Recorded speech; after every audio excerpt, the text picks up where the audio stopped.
Ito ay papag-usapan po natin yung unless the power of God o yung pagpapakawala ng kapangyarihan ng pananampalataya.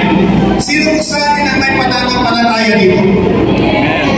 Lahat po tayo ay may pananampalataya sa Panginoon. Subalit minsan, yung pananampalataya niyan, hindi natin nararanasan ng kapangyarihan ng Panginoon sapagkat hindi po natin napapakawalan yung kapangyarihan. Kung titignan po natin sa lahat ng ginawa ni Jesus, nung siya po ay nagpagaling ng lahat ng klase ng karamdaman, nung siya nandito sa ibabaw ng lupa, ang laging sinasabi ni Jesus, pinagaling ka dahil sa iyong pananampalataya. Lahat ng nakaranas ng kapangyarihan ng Panginoon dito po sa panahon ni Jesus ay dahil sa kanilang pananampalataya. Kaya yung ating pong pananampalataya sa Panginoon, meron pong kapangyarihan yan na kailangan pakawalan namin ang kapangyarihan yan upang sa ganun maranasan mo yung kapangyarihan ng Diyos na tataloy sa buhay mo bilang isang pananampalataya at nagpapatuloy na naglilingkod sa Panginoon. Kung titignan mo natin yung kwentong ito, yung paralitiko, hindi niya kaalaman yung apat na magkakaibigan. Subalit ang apat na magkakaibigan ito ay meron po silang pananampalataya sa Panginoon sapagkat narinig din nila na si Jesus ay nasa isang bahay sa loob sa Capernaum. Kaya narinig na nila ang mga pinapulong ginawa ni Jesus. Ang apat na lalaki ito, gumawa sila ng paraan upang mailapit ang pananalikong ito na nakahinga para mapagaling ng aming pong Panginoon. At ang sinasabi po ng Hebrews 11 verse 6, it is impossible to please God without faith. Napaka-imposible na ating pong maparangalan ang Panginoon kung wala po tayong pananampalataya. At simula po noong narinig natin ang Ebanghelyo, nagkaroon na po tayo ng pananampalataya na hanggang ngayon, every the disciples of Jesus, ang sabi ng mga disciples of Jesus, Lord, increase our faith. Sa tingin mo namin walang pananampalataya, ang mga disciples ni Jesus, kaya nila sinabi, Lord, increase our faith. Meron po silang pananampalataya sa balik. Nakikita nila na parang may kulang sa kanilang mga buhay. Kaya sinabi nila sa Panginoong Jesus, dagdagan mo pa ang aming pananampalataya. Kaya sa umagang ito mga kapatid, sana sa pag-uwi natin sa ating mga simbahan kung saan tayo pinalaga ng Panginoon, dala-dala natin, na-unlock na po natin yung kapangyarihan ng pananampalataya natin sa Panginoon. Palapakan natin ang Diyos. How is for men unlock the power of faith? There are some characteristics of faith that unlocks the power. May apat na katangian, pinagkatangian ng pananampalataya upang mapakawalan natin ang kapangyarihan nito. Number 1, sa verse 3. Ang sabi po dito, may dumating na apat na tao may dalang isang paralitiko. You must have compassionate faith.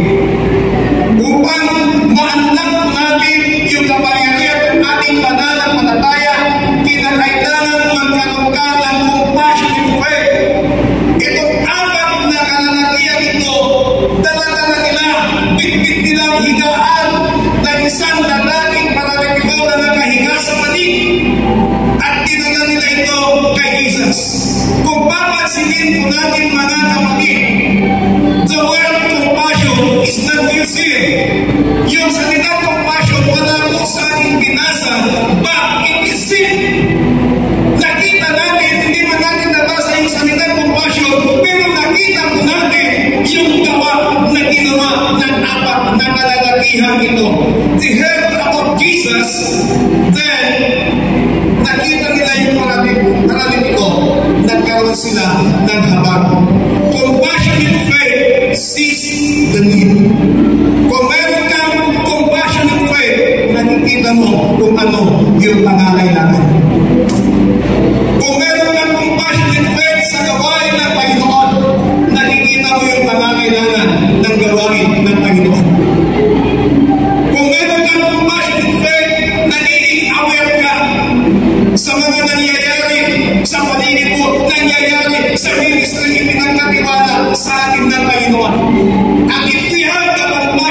faith, then ikaw ay nagkaroon ng respond ng pagmamahal. Nagre-response ka with love. Katulad ng ginawa ng apat na malalakihan ito. Compassionate faith acts despite limitations. Kapag meron kang compassionate faith, ikaw ay gumagawa, kumikilos sa kabila ng mga limitasyon. Limited resources. Sa akin po, ang Senior God, wala pong monthly financial support sa mga pastor. Bihira na lang siguro sa ating mga simbahan ng Senior God na sinusuportahan financial ang kanilang mga pastors. Sa Luzon, yung mga pioneering pastor, talagang gumagastos na sarili nilang pera, but despite the limited limitations, kumikilos ka, gumagawa ka para sa kapurihan ng Panginoon. Amen. Kaya hindi mo pinigilan yung mga bagay na makukuha mo mula sa paglilingkod mo sa Panginoon, kundi ang pinigilan mo kung ano ang maibibigay mo para lumawak pa yung kaharian ng Panginoon. Amen. Amen. Hindi po tayo mayaman. Katulad ng ibang organizations. But, kumikilos tayo despite of the limited resources. Amen. At yan yung nakikita ng Panginoon na despite of the limited resources, kumikilos tayo din yung power ng pananampalataya sa Panginoon. Mararanasan ko yan. Amen. Compassionate faith acts despite limitation, limited resources, then you must have faith in action. Sino may pananampalataya dito? Amen. Sabayan mo ng gawa. Amen? Anong sabi ng Biblia? Faith without work is dead. Kaya kahit may pananampalataya ka sa Panginoon, kung hindi mo naman ito sinasabayan ng gawa, useless. Nananampalataya ka, Panginoon, punuin mo ng kaluluwa, punuin mo ng mga sasamba ang aming simbahan. Kung hindi ka naman kumikilos sa tingin mo mapupuno yun, sabayan natin ng gawa. Alam niyo, yung bago natin apply na pastoral. Ang dami yung pinag-agawan ko siya ng malalaking organisasyon. Tinuturan mo siya ng monthly support, napakalaking buwanang support ang ibinibigay sa kanya. Pero pinagyan ko niya. And then, nag-check siya sa akin, Pastor, I decided po, seat of God. Nung kinausap namin siya, nagtanong kong pastora, why in seat of God? Pioneering kami, wala kami may bigay ng monthly support, wala may bigay ng monthly support at seat of God.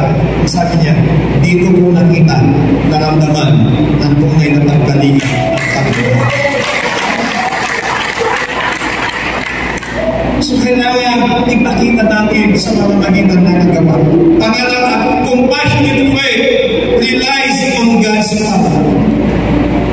Pag meron kang compassionate faith, ikaw ay nagre-rely lamang sa kapangyarihan ng Panginoon. The paralyzed man has something but money cannot buy. Kung papag-aralan po namin ang background nito, he had the love and compassion of this man in his life.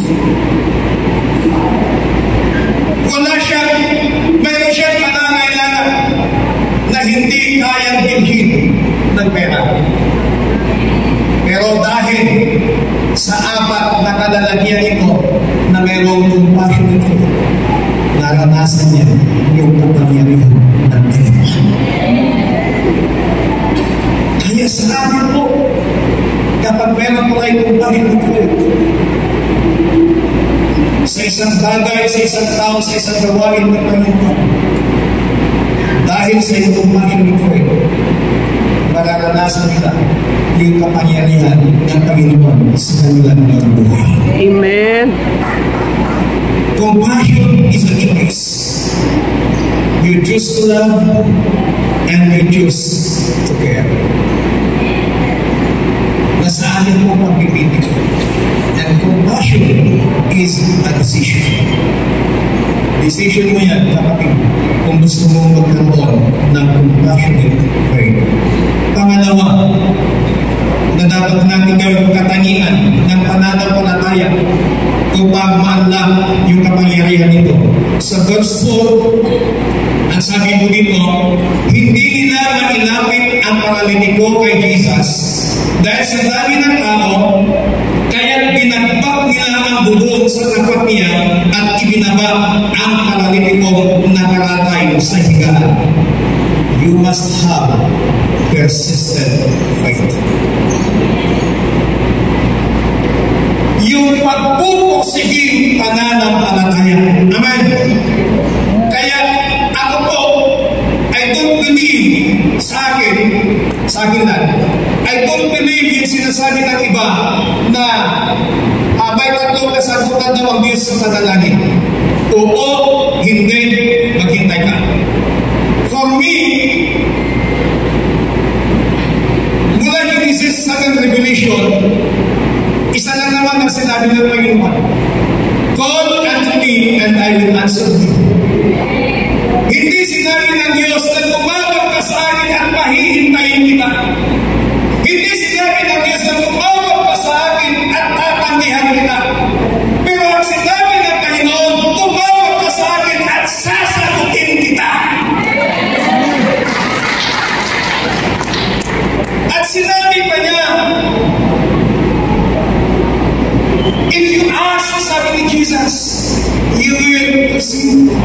Hindi niya sinabi, if you ask, you will wait. Hindi niya sinabi, humingi ka at pahihintian kita. But ang sinabi niya, humingi ka at bibigyan kita. Kaya God, ang sabi ni Pablo, God is the God of always years. Kaya kung namin pinapanalangin ngayon sa Panginoon, 7 years ago, sa buong taon na nakakalipas ka na hindi mo pa nakakamit ang katukunan ng panalangin, kinakailangan magkaroon ka ng persistency ng pananampalataya sa Panginoon. Sabi ng iba, if you pray twice sa isang bagay, you are praying na may mabubuda sa Panginoon. But the Bible says, itinuturo niya sa atin, don't stop praying until the answer comes. Kaya dapat tayo ay magkaroon ng persistent faith. Persistent faith does not give up because of obstacles and detours. Marami tayong obstacles sa buhay. Marami tayong mga detours sa ating mga buhay. Marami tayong mga ups and downs sa ating mga buhay. Iba't-iba po tayo ng mga kahinaan sa ating mga buhay. Iba't-iba po yung ating mga pagsubok na pinagdadaanan sa buhay. Pero dahil meron tayong pagpupuksiging pananampalataya, despite of all the obstacles, despite of all the trials na ating nararanasan, nagpapatuloy tayo na naglilingkod sa ating Panginoon. Persistent faith is focused. Kanino ka nakapokus? Focus on who God is. Tingnan mo kung anong kayang gawin ng Panginoon. Focus on how God moves. Tingnan mo kung paano ikilos ang Panginoon. Sometimes God's ways are not our ways. God's timing is not our timing. God's priorities are not our priorities. God's purpose is not our purpose. Tingnan mo natin kung paano kikilos ang Panginoon. Sa amin po, kapag tayo may nag-meeting, napaka-imposible po yung mga presenta po mga programa sa ating mga pastors. Sa lang ang tanong nila, Pastor, namamanha kami. Wala tayong budget. Sabi ko sa kanila, tingnan natin kung ano tayong gawin ng Panginoon. Kasi ginagawa natin ang prinsipyo ko, hindi natin ministry ito. Ministry ng Panginoon. Kung ministry ng Panginoon, hayaan natin ng Diyos at ang problema kung paano niya tugunin ang pangangailangan ng kanyang gawain ay pinagkatiwala sa atin. My dear co-pastors, mga nanay, mga tatay na nandito, ang ministry ko ay hindi nakaka-stress. Kaya huwag po kayong ma-stress sa ministry. Ang ministry ko, nakaka-enjoy. Sabihin na natin, nakaka-enjoy. Nakaka-enjoy. Kasi kung magiging stress lang sa'yo ang ministry, mapintuhan pati pamilya mo. So dapat i-enjoy mo yung ministry ng Panginoon. Tingnan mo kung anong kayang gawin ng Panginoon sa ministry na pinagkatiwala niya sa atin. Persistent faith is important. It's involved even when it stands alone. Kahit na mag-isa ka na lamang tumatayo. Kahit wala nang nagpupus sa iyo. Dahil alam mo ito ang pinapagawa sa iyo ng Panginoon. Mananatili ka dyan. Kahit na mag-isa ka na lamang. Alam niyo ba si Daniel? Sina Shadrach, Meshach at Abednego. Kahit sila na lang yung tumatayo sa katotohanan. Hindi sila naginan sa kamatayan niya parusahan sa paglaban nila sa kautusan ng isang hari. Pero ginagawa nila kung ano yung kanilang pinaniniwala sa Panginoon. At ang sabi ng tatlong magkakaibigan ito, kung hindi man kami iligtas ng Diyos sa iyak na kapamakan, hindi pa rin kami sasakta sa kanultong yung ginagawa mo. At dahil doon sa kanilang pagtayo, iniligtas sila ng Panginoon. At alam niyo kung nangyari, nag-iba ang utos ng hari. Ang sabi ng hari, mula ngayon, ang sinumang hindi sasamba sa Diyos ni na Shadrach, Meshach at Abednego, mapaparusahan. Kung ikaw ay tumatayo, isa ka na lamang sa pamilya mo na naglilingkod sa Panginoon, tinipunig sa kapa, inupulang ka pa, kapatid, magpapunig ka kahit mag-isa ka, at tingnan mo, dahil sa buhay mo, ang pamilya mo, kamakakasama mo na maglilingkod sa Panginoon. Persistent faith is rewarded. Pag mayroong pagpupursiging pananampalataya, ikaw ay ginagatimbalaan ng Panginoon. To those who don't stop praying, crying, day and night, they will be rewarded. To those who have a persistent faith, sila po ay gagatimbalaan ng Panginoon. Harapin mo ngayon ang Panginoon. Tanungin mo ang sa inyo, kumusta ang pananampalataya mo? Gusto po. Kumusta, Bishop? Sana, konsiguro pa rin yung ating pananampalataya sa Panginoon. Pangatlo, sa verse 4, hindi nila may lapit ang pananampalataya sa dami ng tao. Alam niyo, ang ginawa ng apat na kalalagyan ito, gumawa sila ng kaparaanan. Binambak nila yung bubong. Hindi nila iniisip kung magkano yung mabayaran nila sa pagbakbak ng bubong. Hindi nila iniisip kung anong masasabi ng may-ari ng bahay sa pagbakbak nila ng bubong. Dahil isa lamang ang mayroon sila. They have the creative faith. God gave man, God gave this man the wisdom to be creative because He made man in His own image.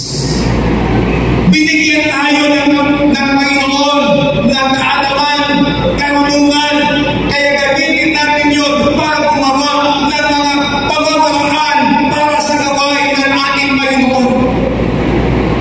Ang mundong ating ginagawan, grabe na ho yung ginagawa ng mundong ito.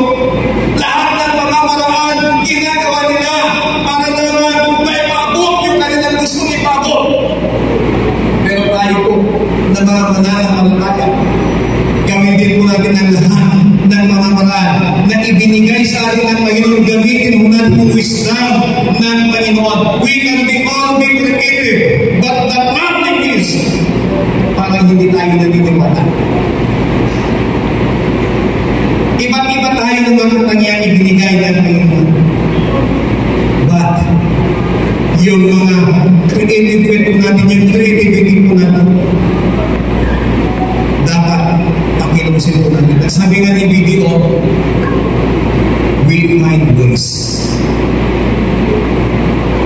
At ang sabi naman ni Pastor Yun, creative way, we'll find a way. Amen.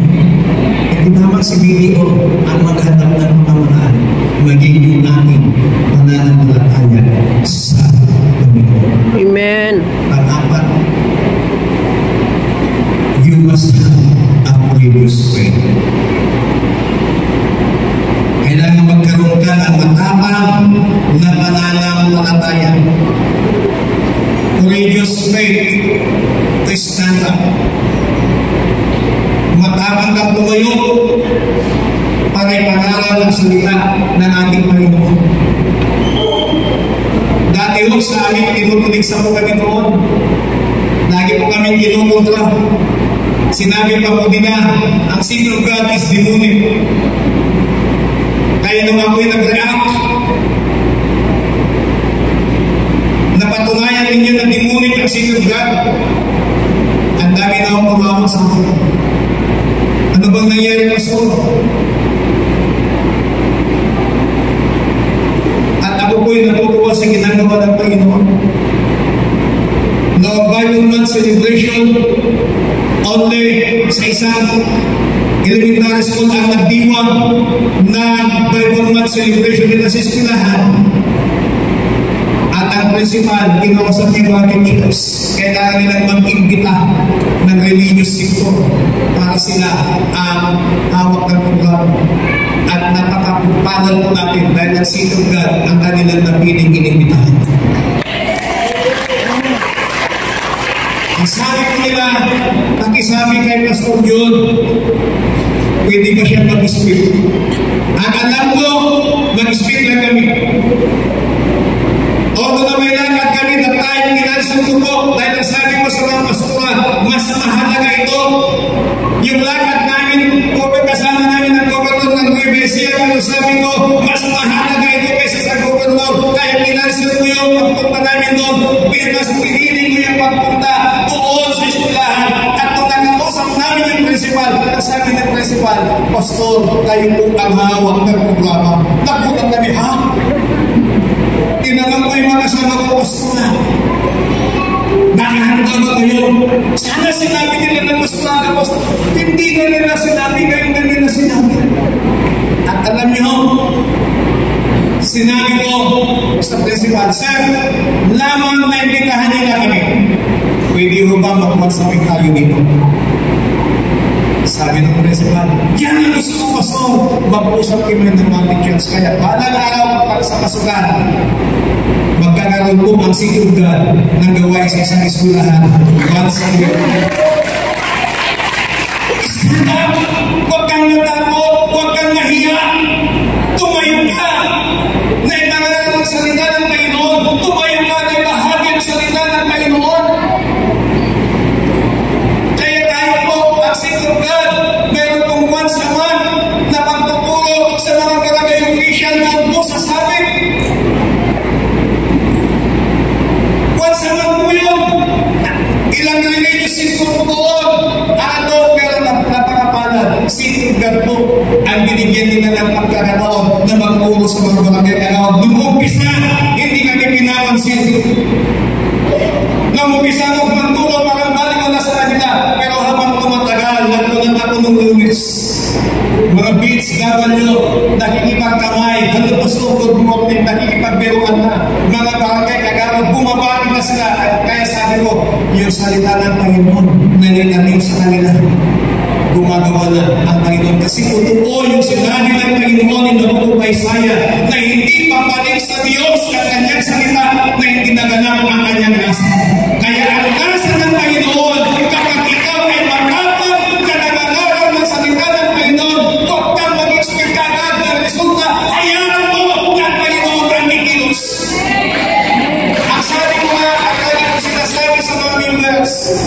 Huwag mong baguhin ang tao kasi pagkabaguhin ng tao, mag-aaway na kayo. Hayaan mo ang Diyos ang magbago sa tao niya. Hayaan mo ng salita ng Panginoon na narinig niya, narinig niya sa kanyang puso. Kikino siya, magugulat ko na lamang sa pagbabago ng tao. Courageous faith. Courage to declare God's greatness. Huwag kang mahiya na ipahayag ang kadakilaan ng Panginoon.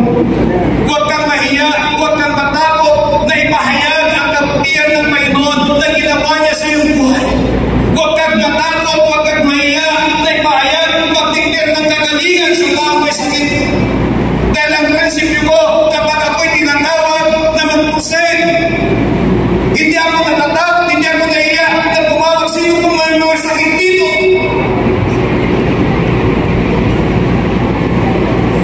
Dito mo kayo sa harap. Hindi ako natatakot na magdiktat ng kagalingan kasi unang-una, hindi ako magpapagaling. Ang trabaho ko lang, magdidiktaran ng kagalingan mula sa Panginoon at ang siya ang kagalingan.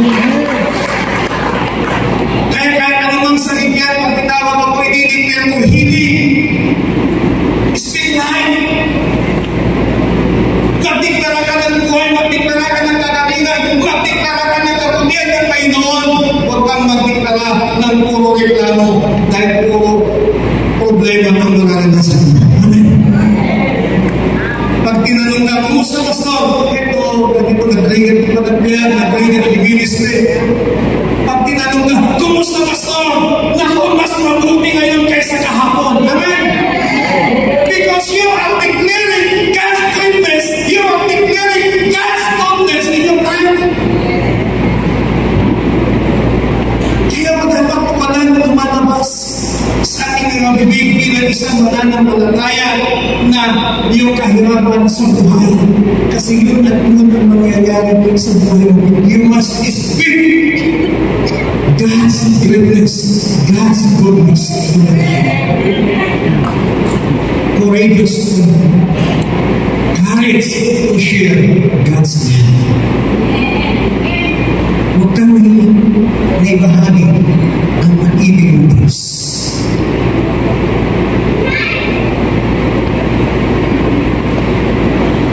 Ang lima ang pamuli. Sacrificial faith. Somebody would have to pay for the roof or to fix it.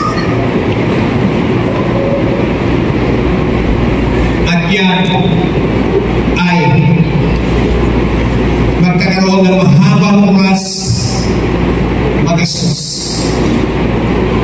A faith that brings Christ's power to the world is always willing to pay the price. May isang evangelist. Nakita ko paano siya nabibig ng Panginoon. Nung po, nakakalakad kapag ipinagpili niya.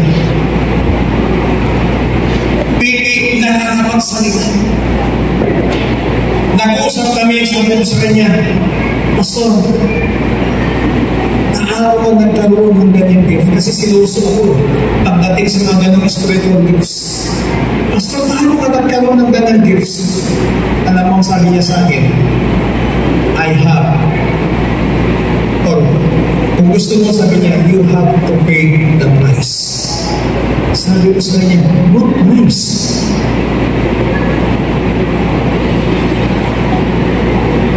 Nalala niyo ba yung kwento sa Biblia? Ang Israel, sila po ay pinasok ng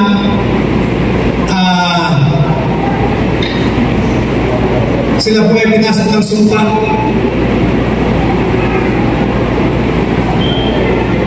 At kailangan nila gumawa ng altar ng dambana sa Panginoon para matigil ng sumpa.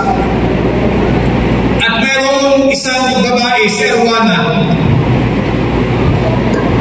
Ibinibigay niya ng libre yung kanyang lupa na pagtatayuan ng altar ng dambana para matigil na yung salot sa Israel.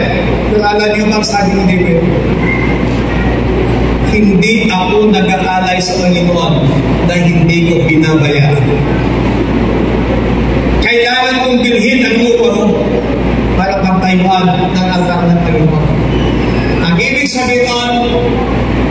hindi ka nag-aalay sa Panginoon na libre.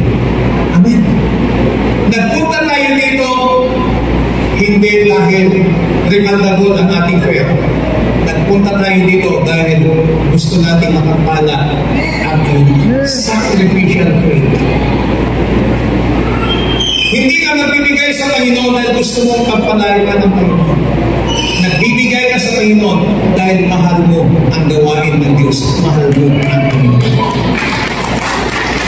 Hindi ka nagbibigay sa Panginoon dahil gusto mong mapagpala ka ng Panginoon. But, nagbibigay ka dahil mahal na mahal mo ang gawain ng Diyos. Huwag kang mag-aalay sa Panginoon na hindi ka nasasaktan. Ang ibig sabihin, yung pag-aalay natin sa Panginoon, kailangan masaktan din ang ating mga busa, ang ating mga binana, pagdating sa gawain ng Panginoon. Amen.